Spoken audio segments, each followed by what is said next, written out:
명분보다 사람을 살리는 게 중요합니다. 제목 한번 읽어볼까요? 시작. 네. 변화산 사건 기억나시죠? 오늘 베드로 강의 13번째인데요. 변화산에 예수님이 올라가셨습니다. 베드로는 황홀했습니다. 그러나 그 황홀한 자리에 있고 싶었던 베드로를 일상의 자리로 다시 내려가야 된다. 그것이 우리의 사명이 있는 자리다. 괴로운 세상에 할 일 많아서 그 사명이 있는 자리로 뒤죽박죽 섞여있는 그 자리로 우리 주님은 베드로를 이끌고 내려오셨음을 우리가 알았습니다. 오늘은 변화산 이후에 예수님과 제자들이 주 활동 무대였던 가버나움으로 복귀를 했던 장면이 그리고 있습니다.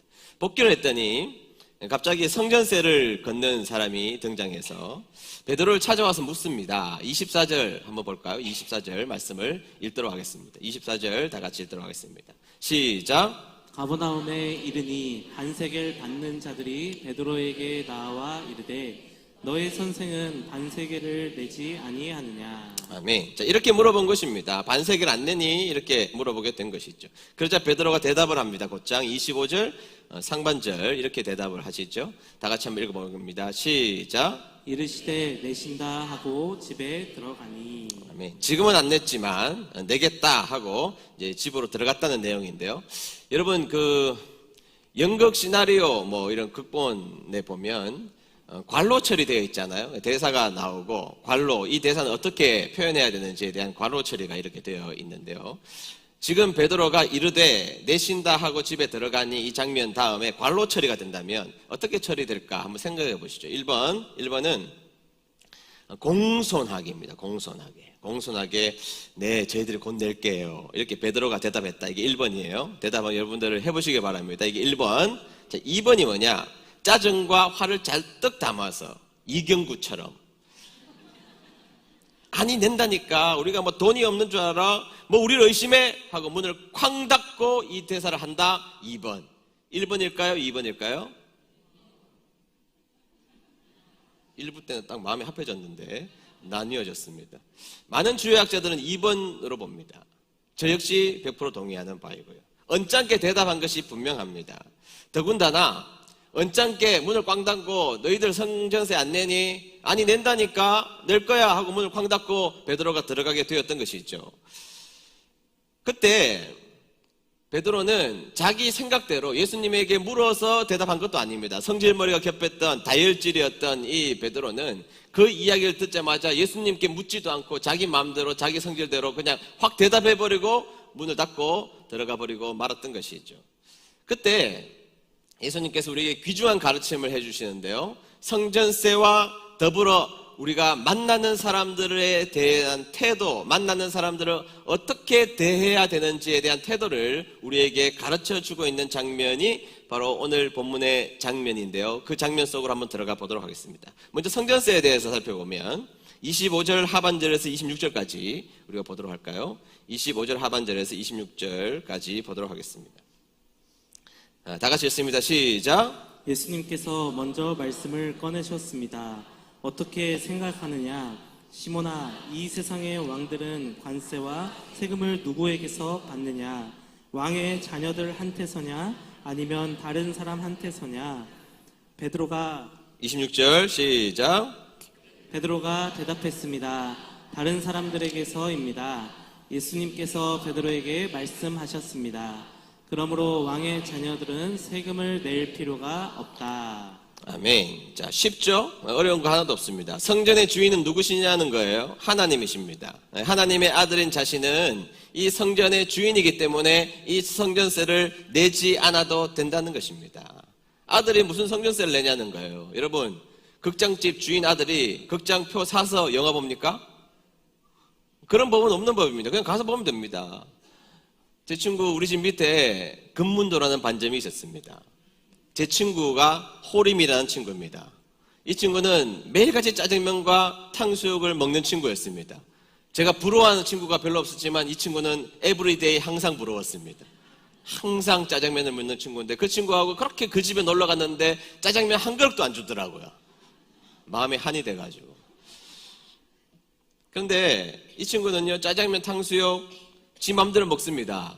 더 중요한 것은 돈도 안 내고 먹습니다. 저는 저희 아버지가 면치기를 하셔도 좋았겠다. 그런 생각들을 해본 적이 있습니다. 그렇다는 것이죠. 예수님은 하나님의 아들, 이 성전 주인이시기 때문에 성전세를 내지 않아도 된다는 겁니다. 당연하죠. 성전세를 내지 않아도 된다는 이야기를 하고 있다는 것이죠. 안 낼 권리가 나에게 충분히 있지만 그 다음이 뭐라 그러느냐? 그럼에도 불구하고 나는 내겠다 이렇게 말씀하시는 장면입니다. 나는 성전세를 안 낼 명분이 있다는 거예요. 원칙적으로 안 내도 된다는 겁니다. 그럼에도 불구하고 나는 반드시 이 성전세를 내야 되겠다 이렇게 말씀을 하고 있죠. 그런데 성전세를 어떻게 내라고 하시는지 27절 중반절 보겠습니다. 27절 중반절 다 같이 읽습니다. 시작.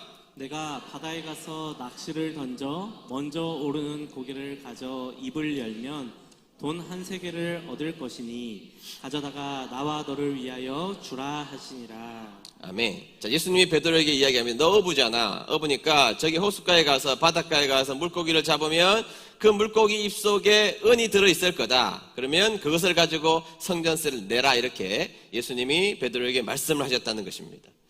작은 기적이죠. 기적이 일어난 것입니다. 그런데 여러분 오늘 우리가 읽었던 말씀의 핵심은 이 기적에 대한 이야기일까요? 작은 기적에 대한 이야기일까요? 순종을 하면 기적이 일어난다. 물론 이런 교훈이 없다고 생각하지는 않습니다만 그러나 이 내용이 기적에 대한 내용이라고 보기는 어렵다는 것입니다. 이 우리가 읽었던 이 본문에서 우리에게 들려주시고자 하는 가장 중요한 핵심이 뭐냐? 저는 오늘 본문에서 붙잡아야 될 키워드는 딱 한 가지라고 생각합니다. 그것은 사람을 대하는 태도라는 것입니다. 어떤 태도? 사람을 대하는 태도를 우리에게 말씀해 주고 있다는 것이죠. 태도에 대한 이야기가 오늘 말씀 속에 들어가 있다는 것입니다. 27절 상반절 보겠습니다. 27절 상반절이 핵심이라고 저는 생각하는데요. 27절 상반절 다 같이 읽습니다. 시작. 그러나 우리가 그들이 실족하지 않게 하기 위하여. 아멘. 이게 핵심이라는 것이죠. 그러나 우리가 그들이 실족하지 않게 하기 위하여 내가 성전세를 내겠다. 이게 핵심 구절이라는 것이죠. 키워드가 되는 구절이라고 볼 수가 있습니다. 다시 한 번 더 말합니다. 예수님은 주인이십니다.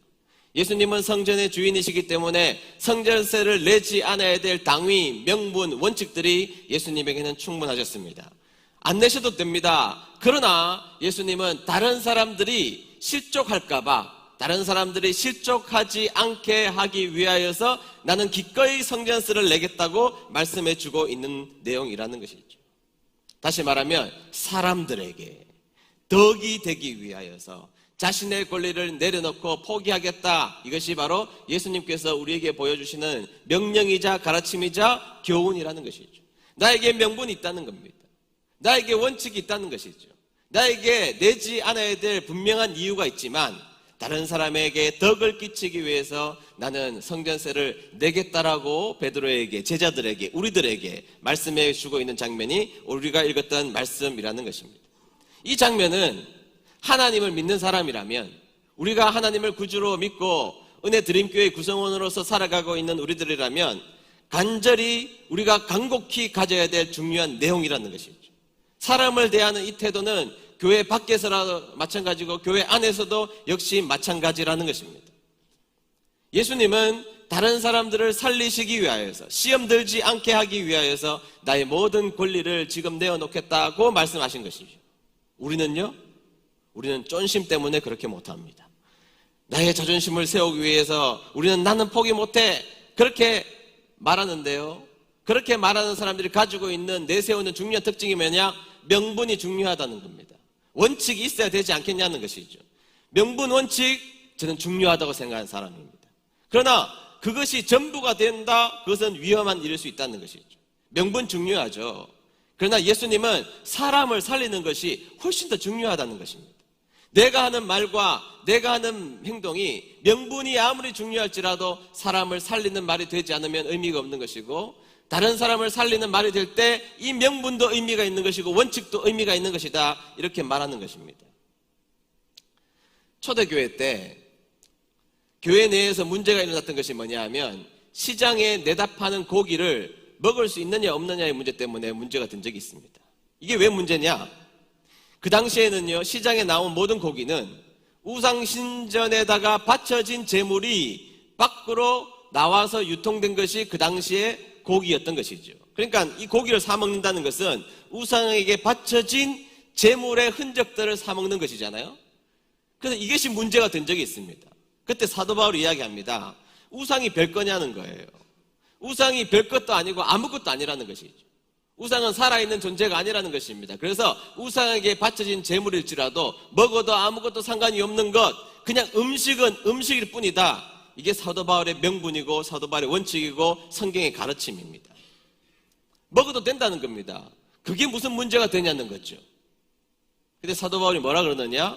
그러나 믿음이 연약한 자들이 내가 그 고기를 먹는 것 때문에 시험에 든다고 하니 나는 원칙적으로 명분적으로는 내가 가지고 있는 것이 맞지만 나는 먹는 것을 포기하겠다. 먹지 않겠다. 사람을 살리기 위해서 나는 먹는 것을 권리를 내려놓은 채 먹지 않겠다라고 사도 바울이 우리에게 가르쳐주고 있는 장면인 것이죠. 여러분, 그래서 덕으로 화평을 이루라는 것입니다. 따라하겠습니다. 덕으로 화평을 이루라. 한 번만 더 하겠습니다. 덕으로 화평을 이루라. 아멘. 네, 이게 성경의 가르침입니다. 우리가 하나님을 믿는 성도님이라면 좀 덕스러워라, 좀 넓어라, 좀 호방한 존재가 되어라. 이렇게 주님은 우리에게 명령해 주고 있는 말씀이라는 것입니다. 덕스러운 존재가 되어라. 사람을 살리기 위해서 덕스러운 존재가 되어라. 덕의 문제 앞에 덕스러운 존재가 되어라. 이렇게 말하고 있는 것이죠. 여러분, 이 덕의 문제가 나오면 꼭 이제 술, 담배 이야기가 교회 속에 등장하게 됩니다. 술을 마시고 담배를 피우는 것이 죄는 아니죠. 일단 그렇게 하시는 분도 있을지라도 죄책감은 안 가지셔도 됩니다. 일단은 그렇습니다. 일단 안 가지셔도 됩니다. 제가 학생의 전도사 시절에 꼭 저한테 묻는 학생들이 있어요. 고등학생들이. 전도사님, 담배 피우는 것이 죄입니까? 이렇게 물어봐요. 꼭 그럴 때는 삐딱하게 물어보더라고요. 그럼 제가 꼭 대답하는 질문, 그 질문 앞에 대답을 이렇게 합니다. 너 담배 피우지? 그럼 얘가 화들짝 놀라요. 화들짝 놀라요. 피우니까 물어보는 거예요. 피우는 거예요. 어떤 목사님이 이 문제에 대해서, 교회가 왜 이 문제에 대해서 한국교회는 트레이드마크가 되었느냐 좀 정리해 놓은 내용이 있는데, 제가 거기다가 좀 더 연구해서 첨언을 하자면, 우리나라 교회는 왜 술과 담배가 중요한 문제가 되었을까요? 여러분, 우리는 식민지를 거쳤던 나라입니다. 1905년도에 일본이 우리나라를 망하기 위해서 돈을 빌려줍니다. 그 당시에 돈으로 1,300만 원을 빌려줘요. 이제 지금부터 이 돈 가치가 다르니까요. 돈 단위도 다르니까 1,300만 원 빌려주는데 이게 얼마나 큰 돈이냐? 그 나라의 그때 조선의 1년 예산이 1,319만 원입니다. 1,319만 원이 우리나라 재정인데 1년 예산인데 1,300만 원을 빌려줬으니 우리나라는 19만 원밖에 없었다는 겁니다. 돈 빌려줄 테니까 마음대로 써. 자, 그런데 여러분, 돈만 빌려준다고 나라가 망합니까? 일본이 우리나라 망하려고 했는데 돈만 빌려준다고 우리나라가 망하는 게 아니니까 일본이 장려한 게 몇 가지가 있습니다. 첫 번째는요, 창녀촌을 만들었습니다. 그 당시에 만들어졌던 것이 미아리, 각 지역마다 중심지에 있는 창녀촌이 다 그 당시에 만들어졌던 것입니다. 창녀촌을 만들고 그 다음에 여러분, 술값과 담배값을 엄청나게 폭락시켰습니다. 다시 말해서 모든 사람들이 술과 담배를 아주 쉽게 접할 수 있도록 그 통로를 열어주게 되었던 것입니다. 그래서 여러분, 그 당시의 기록에 보면, 조선시대 말기 일제시대의 기록에 보면 4세, 5세, 6세 동네 꼬마들이 길가에서 담배를 물고 있었다. 이런 기록들이 많아요. 이런 사진들도 있고요. 그 당시에 모든 사람들이 담배를 딱 피우고 술 먹는 것이 너무 쉬운 일이 되어버리고 말았던 것이죠. 그래서 여러분, 이 세 가지 일을 통하여서 조선이 망하도록 했던 것이 일본의 세 가지 장려 운동이었던 것입니다. 근데 여러분, 우리나라 민족이 참 대단한 민족이잖아요. 1,300만 원 빚 갚겠다고 기생, 백정, 학생, 하층민, 여성들, 주로 하층민 위주로 처음에 시작된 벌인 운동이 뭐죠? 돈 갚겠다고 국채 보상 운동이 벌어지게 된 것입니다. 그때 여러분, 운동이 어떻게 벌어졌습니까? 그 당시에 걸어놓았던 포스터, 지금도 자료들이 많이 남아있지만, 금주금연하자, 금주금연하여서 기금을 모으고 탈환해라고 그래가지고요, 금모으기가 그때부터 시작한 것입니다. 자신의 손에 끼어져 있는 가락지 다 내놓아서 이 빚을 갚자 그래서 희생해서 그 아끼는 금반지 다 내놓았습니다.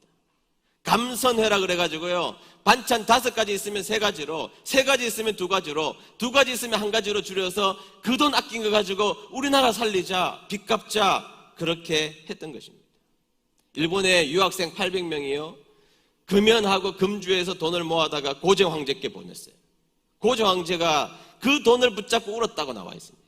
울고 나 지금부터 이제 술 끊는다, 너희들도 술을 마시지 마라, 그렇게 조정해서 이야기를 했다는 것이죠. 그 운동이 확산되기 시작했습니다. 그런데 여러분, 그 운동이 확산된 그 중심에는 누가 있었습니까? 말할 것도 없어요. 교회가 있었습니다. 교회가 그 일의 중심이었던 것입니다. 이미 선교사님들과 목사님들이 이미 그 운동을 오래전부터 시작했고 국채보상운동에도 영향을 끼쳤고 그 운동을 장려했던 것입니다. 왜? 술, 담배를 일본이 장려해서 그거 하니까 사람들이 다 망하게 생겼거든요. 그러니까 우리 교회 다니는 사람들은 사람 살리고 가정 살리고 교회 살리기 위해서 교회가 금주 금연 운동을 하게 된 것입니다. 그 이후로 한국 교회는 그게 트레이드 마크가 된 것입니다. 예수 믿는 사람들은 술 안 마시더라, 예수 믿는 사람들은 담배 안 피우더라. 왜? 사람 살리기 위해서, 조국 사랑하는 마음을 위해서, 가정 살리기 위해서 앞장선 사람이 대한민국의 교회 다니는 사람들이었더라. 자랑스러운 일이죠. 마셔도 되냐 안 되냐, 이게 죄책감의 문제하고는 차원이 다른 너무나 멋지고 너무나 자랑스러운 일들을 한국 교회들이 해낸 것이죠. 그래서 오늘날까지 그것이 트레이드 마크가 된 것입니다. 그런 차원에서 반대로 이제는 이렇게 사람을 살리고 가정을 살리고 교회를 살리고 한 영혼을 살리는 마음이, 정신이 여전히 우리 교회, 한국 교회에 있어야 한다는 것입니다. 따라서 교회는요, 담배 피우는 사람이 교회에 좀 와야 됩니다. 아멘. 안녕하세요 인사님. 담배값이 툭 떨어지는 분들이 좀 계셔야 돼요. 교회에.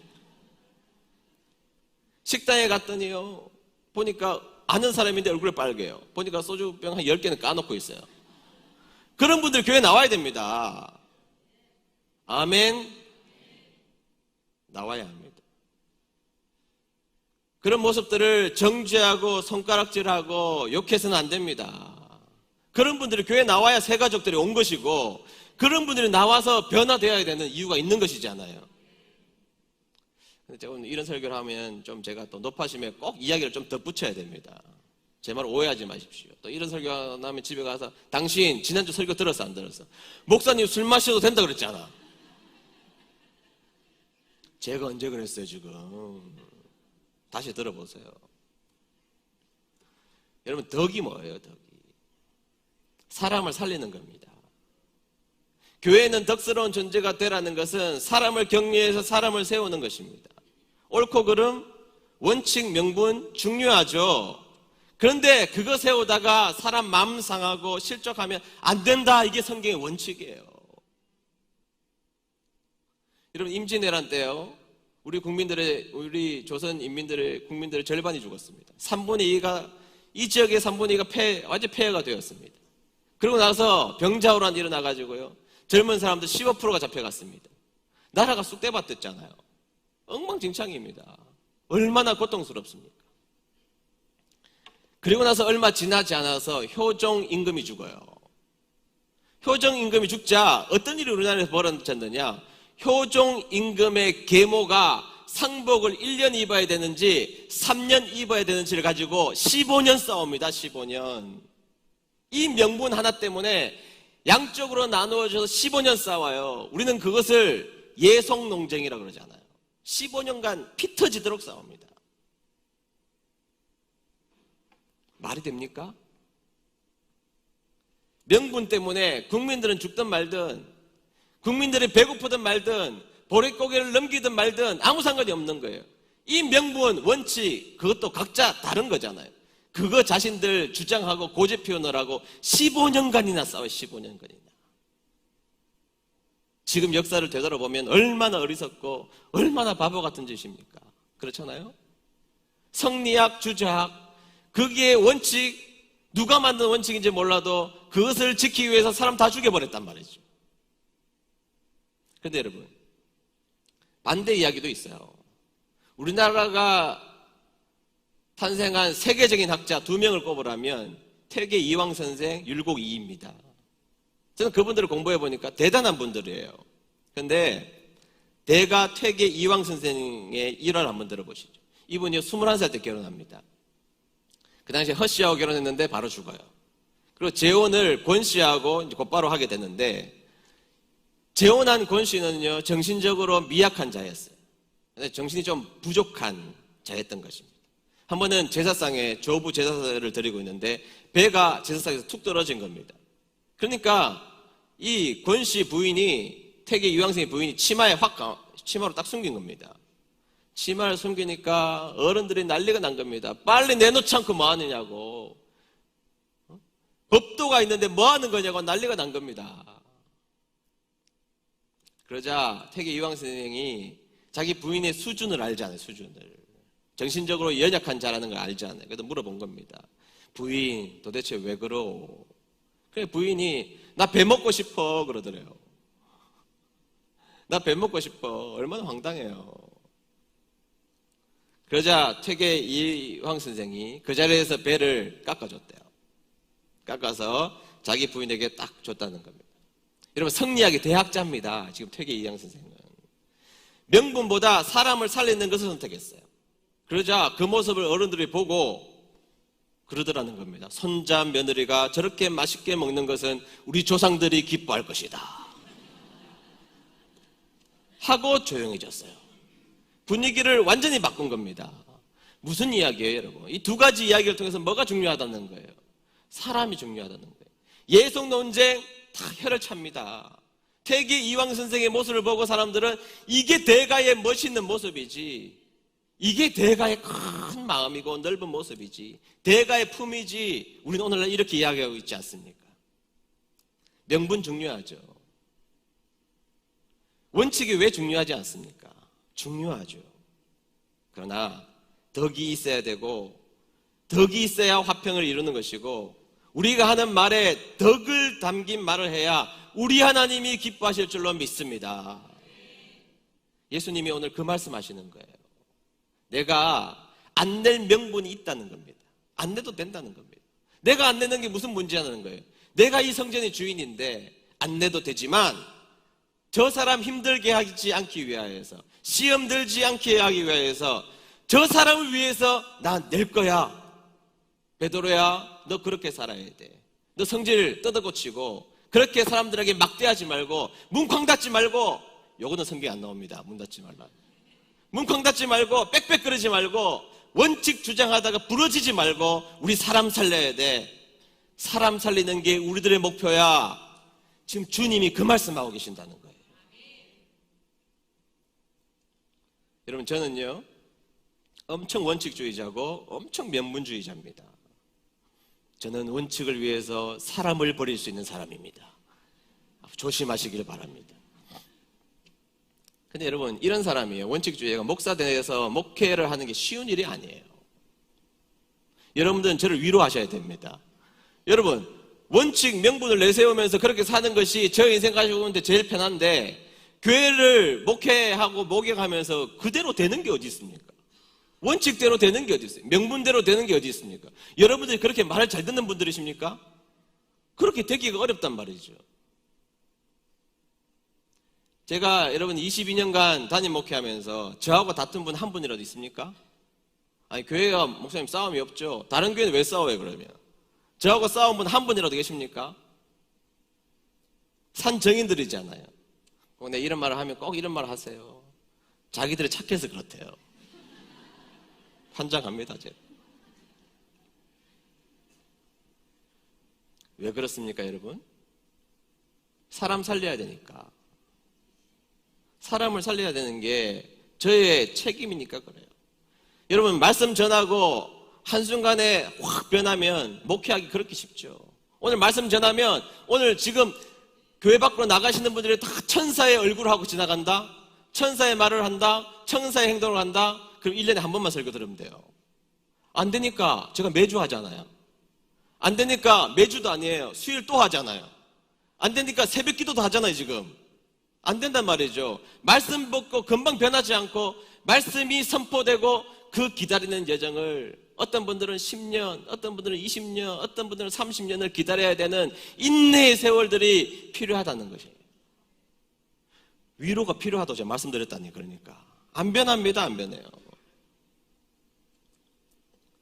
여러분, 명분으로는요, 죄인이 죽어야 됩니다. 그 죄인이 우리예요. 명분 원칙은요, 우리가 죽어야 된다고요. 그런데 명분 원칙은 우리가 죽어야 되는데 우리 주님은 그 명분과 원칙을 본인이 껴안으시고 십자가에 달리셔서 본인이 선택적으로 십자가에 달려주셔서 우리를 위해서 죽으셨습니다. 믿습니까? 왜? 우리를 살리기 위해서요. 아니, 원칙으로는 우리가 매달려야 된다니까요. 우리가 매달려야 되는데 우리를 매달리게 하실 수 없으니까 우리를 살리셔야 하니까 예수님은 그 명분과 원칙을 자신이 끌어안은 채 십자가에 달려서 자신이 죽으신 것입니다. 왜? 우리 살리시기 위해서. 우리 사랑하니까 우리를 살리시기 위해서 하셨다는 것입니다. 여러분, 하나님이신 그분도 명분을 내려놓고 본인이 돌아가셨다면 하물며 우리의 명분이라는 게 뭐가 그렇게 중요합니까?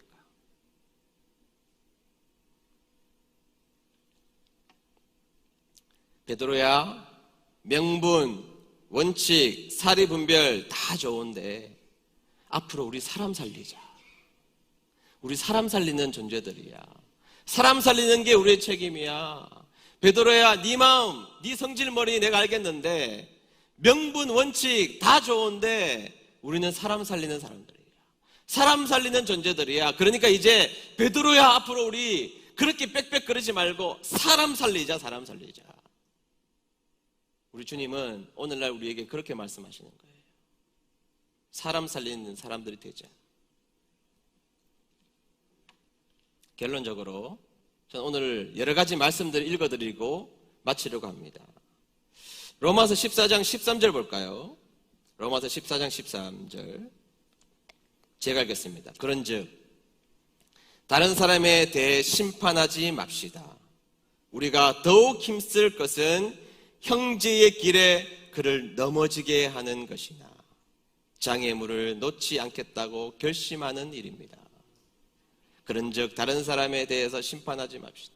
우리가 더욱 힘쓸 것은 형제의 길에 그를 넘어지게 하는 것이나 장애물을 놓지 않겠다고 결심하는 게 결심, 다짐하는 겁니다. 오늘 단단히 마음을 먹어야 됩니다. 나 이제부터 그렇게 안 할 겁니다. 나 다른 사람 넘어뜨리게 하지 않을 겁니다. 다른 사람 실족하지 않겠다는 것 결심해야 된다는 겁니다. 여러분, 교회론, 교회에 대해서 설명한 성경이 에베소서거든요. 에베소서는 철저하게 교회론적인데요. 그 교회론을 말하고 있는 에베소서에 믿는 성도들이 어떻게 살아야 되는지에 대한 이야기가 많습니다. 4장 29절 보겠습니다. 4장 29절 교회론이거든요. 교회는 이렇게 돼야 된다. 제가 읽겠습니다. 오직 덕을 세우는데 소용되는 대로 선한 말을 하여 듣는 자들에게 은혜를 끼치게 하라. 아멘. 예, 덕을 세우는데 소용되는 선한 말을 해야 된다는 겁니다. 그래서 여러분, 우리의 말이 은혜스러운 말이 되어야 된다는 것입니다. 사리 분별에 아무리 오를지라도 다른 사람들 넘어뜨리게 하고 상처 주는 말은 은혜스러운 말이 아닙니다. 덕스러운 말, 은혜스러운 말을 해야 된다는 것입니다. 지혜서의 최고봉 잠언 15장 4절, 유물론자들도 읽어봐야 된다는 책이 잠언입니다. 여러분, 하나님을 거부하는 사람들도 읽어봐야 된다는 게 잠언인데 잠언 15장 4절 보세요. 제가 읽겠습니다. 온순한 혀는 곧 생명나무지만, 온순한 혀는요, 사람을 살려낸다는 거예요. 좋은 말은, 덕스러운 말은 사람들을 살려낸다는 거예요. 좌절에 있는 자들을 이렇게 세우고 낙심에 있는 자들을 살려내고 근심에 있는 자들에게 기쁨을 주고 생명나무라는 거예요. 생명나무. 그런데 이렇게 말하는 겁니다. 패역한 혀는 마음을 상하게 하느니라. 패역한 혀는 마음을 상하게 한대요. 여러분, 잔소리의 정의가 뭔 줄 아세요? 잔소리? 옳은 말을 기분 나쁘게 하면 잔소리를 해요. 그 집에 한 명씩 다 있잖아요. 옳은 말인데 기분 나쁘게 하면 잔소리를 한다. 다 맞는 이야기죠. 틀린 이야기 어디 있습니까? 그런데 옳은 이야기인데 기분 나쁘면 잔소리를 해요. 베드로가 성질머리 더럽고 사람의 귀도 자르고 불쑥불쑥 자기가 기분 나쁜 말 다 토해내고 했던 베드로 인생의 말미에 쓴 성경 베드로전서 3장 8절에서 11절 보시죠. 베드로야, 문쾅 닫지 말고 그렇게 말하지 말고 성전세를 내지 않아도 되지만 나는 성전세를 내면서 사람 살리는 것처럼 너도 좀 그렇게 돼. 인생의 말미 십자가를 경험하고 부활을 체험하고 성령님을 경험하고 그런 것을 경험했던 베드로가 이렇게 이야기하기 시작합니다. 8절입니다. 마지막으로 여러분 모두에게 부탁합니다. 서로를 이해하고 한 형제처럼 사랑하며 한 마음으로 서로 따뜻이 대하여 겸손하십시오. 9절 해를 입었다고 도로 보복하지 말며 욕을 먹었다고 그 사람을 욕하지 마십시오. 오히려 그 삶을 축복해 주십시오. 이것은 여러분 자신이 축복받는 인생을 누리도록 부르심을 받았기 때문입니다. 10절 성경에도 이렇게 기록되어 있습니다. 행복한 나날을 보내며 인생을 즐겁게 살기 원하는 사람은 악한 말과 거짓말을 해서는 안 됩니다. 11절 악한 행동을 그치고 선한 일을 하며 평화를 찾고 그것을 위해 힘써 일해야 합니다. 베드로는요 그의 인생이 그렇게 멋지지 못했습니다. 처음에 그의 인생은 굉장히 난폭하고 거칠은 인생이었습니다. 거친 말을 하고 거짓말을 하고 불순한 행동들을 했던 사람이 베드로였습니다. 그러나 하나님의 놀라운 은혜를 몽땅 경험한 베드로의 마지막은 우리에게 이렇게 이야기합니다. 우리 모두에게 부탁합니다. 서로를 이해하십시오. 그리고 악한 행동을 거치고 선한 일을 하며 평화를 찾고 그것을 위해 힘써 일해야 됩니다. 우리 은혜드림교회에 그런 덕스러운 분들이 가득 차시기를 주의 이름으로 축복합니다. 완성된 교회 아니지만 그 일을 위해서 오늘 전진해 나가야 됩니다. 은혜드림교회 갔더니 덕이 넘치더라. 여러분 이름 좀 바꿔야 됩니다. 오늘부터 덕순이 덕철이로 이름 바꿔야 돼요. 우리 모두 최덕철 목사 원 뭐 이렇게 바꿔야 됩니다. 우리 모두 덕을 세우기 위해서 덕순이 덕철이 가득하더라. 은혜드림교회 가보니까 그 교회 가더니 사람 살리고 어려운 사람 일으켜 세워내고 상처 있는 말보다 거룩한 말들이 나와 있고 세상을 살리는 말들이 가득하고 장애물을 치워내고 사람을 살리기 위해서 애쓴 교회더라. 그 교회가 우리 은혜드림교회 되는 역사 있게 되기를 주의 이름으로 축복합니다.